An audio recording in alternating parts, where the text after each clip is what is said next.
आगे बढ़ते हुए आपको बताएंगे कि army chief general Qamar Javed Bajwa और बिल गेट्स के दरमियान टेलीफोनिक रब्ता हुआ है। ISPR के मुताबिक टेलीफोनिक रब्ते के दौरान की काविशों को बेहद सराहा।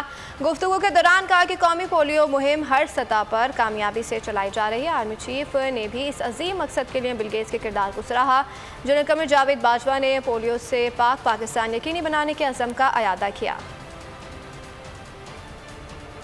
आगे बढ़ते हुए आपको बताएंगे कि army chief general Qamar Javed Bajwa और बिल गेट्स के दरमियान टेलीफोनिक रब्ता हुआ है। ISPR के मुताबिक टेलीफोनिक रब्ते के दौरान की काविशों को बेहद सराहा।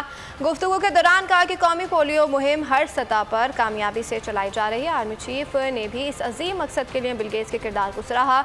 जनरल कमर जावेद बाजवा ने पोलियो से पाकिस्तान यकीनी बनाने के अज़म का अयादा किया। सब्सक्राइब करें और बेल दबाएं ताकि कोई खबर रह न जाए। सब्सक्राइब करें और बेल दबाएं ताकि कोई खबर रह न जाए।